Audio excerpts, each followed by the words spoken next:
कोई भी हो, शांति इच्छा सबको ये आज शांति जो है अध्यात्म से प्राप्त होती है। अध्यात्म में जाएंगे शांति प्राप्त होगी। ये मार्ग अध्यात्म है क्या? अध्यात्म में अपने को जान लेना। मैं कोई इतना ही मात्र नहीं हूँ, मनुष्य मात्र नहीं हूँ, मैं से और आगे और आगे और आगे नहीं, वही वो अध्यात्म। जहाँ जाकर भेदभाव नहीं रहता, जहाँ धर्म संप्रदाय नहीं रहते, जहाँ जब मानववाद एक हो जाता है और सबका भला चाहता है, वो अध्यात्म है। उसी में हमें शांति प्राप्त होगी, अच्छे विचार प्राप्त होंगे, अच्छे भाव प्राप्त होंगे।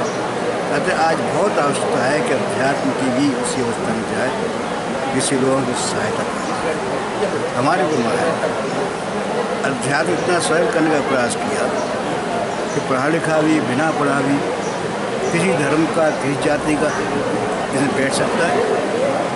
वही सहजता से उस ज्ञान को प्राप्त कर सकता है, वो अत्यंत कठिन।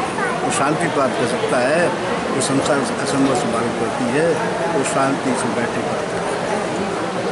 इसलिए आवश्यक यही है कि हम भी अध्यात्म शरण में जाएँ, संतों शरण में जाएँ, तो हमें जीवन का लाभ प्राप्त होगा, भविष्य प्राप्त होगा।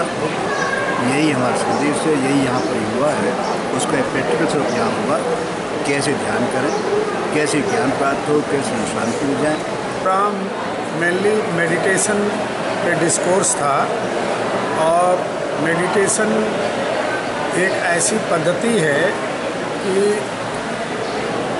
अंतर यात्रा करनी पड़ती है, अपने अंतर में ही उस परमात्म स्वरूप का दर्शन, जिससे कि जो समाज में टेंशन है और एंजाइटीज़ है, काम करने से जो थकावट महसूस हो रही है, इन सब चीज़ों से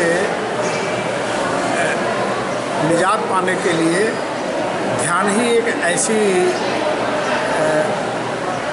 महापुरुषों की देन है कि जिससे हम अपने अंदर जा सकें और अंदर जाने पर वो जो ज्ञान हमें रामचरितमानस भगवद गीता में लिखा हुआ मिलता है, उसकी अनुभूति व्यक्ति स्वयं करे, अपने आप को पहचाने और जागरण में आ जाए, होश में आकर के अपने कर्तव्यों का निर्वहन करे।